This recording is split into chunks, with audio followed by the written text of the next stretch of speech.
first stage is unaware, which is, I know there are a lot of folks like this in workplaces, but I either don't care, I don't believe that, there are DEI related problems and challenges.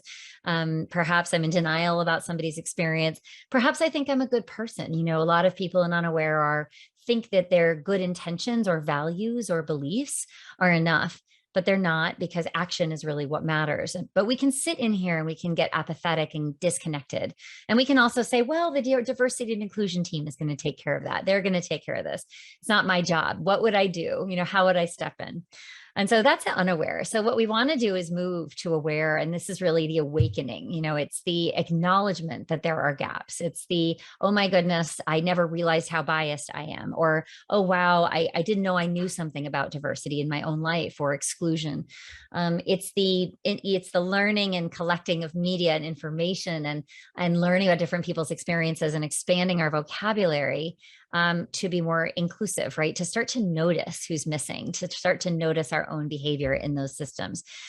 And, from aware, though, we need then to activate. So knowledge is good if it's acted upon. And in active phase 3, this is when we begin to practice, to experiment, to use new language, to have difficult conversations, to put ourselves out there, to not know how something is going to go and do it anyway.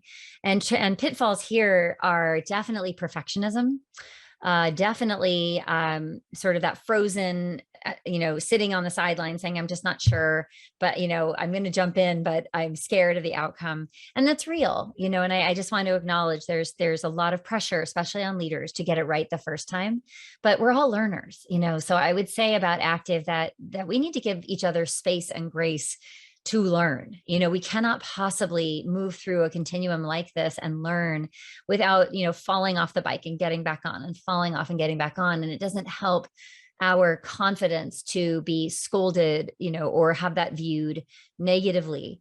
Instead, let's call each other in when we hear something that is not the right language, or not the right wording, or was well intended but poorly executed. There are a lot of opportunities to call in others and have a gentle feedback conversation that doesn't involve shaming or, public discussions, right? Because I think that destroys more than it creates.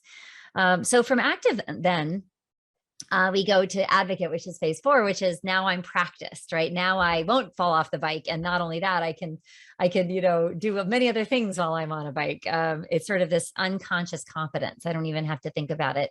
And it's advocate level learners are really good at knowing how to use their voice and step in and interrupt and challenge, and particularly their peers, people at senior levels. Sometimes I will meet an advocate level person who's really pushing on the system, asking hard questions, looking at the organization and saying, why is this happening? And why have we fixed it?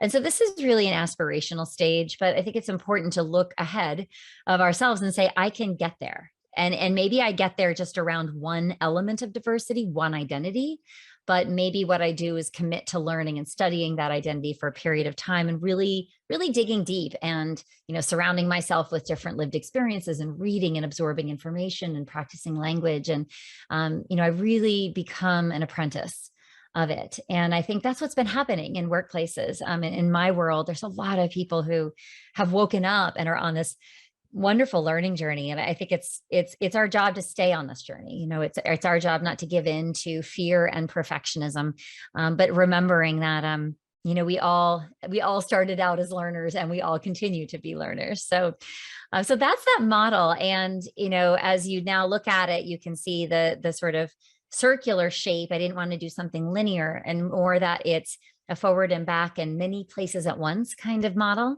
And we move from private work to public work as well. As we move into phase 3 and 4, we step forward. So, on International Women's Day, I would challenge you to look at where are you in your own journey, and what are you doing to work these steps and move between them, which is the only thing that matters. And if you are, quiet about your activities, are you becoming more public? If you're, not taking a lot of risks, how can you take a little bit more risk? If you're focused on individual perspective, can you shift to looking at the system around you? There's this evolution and a maturity that can happen in us that needs to happen so that we can create workplaces that really challenge themselves around their biases and are better places for all women to thrive. And by women thriving, everybody thrives.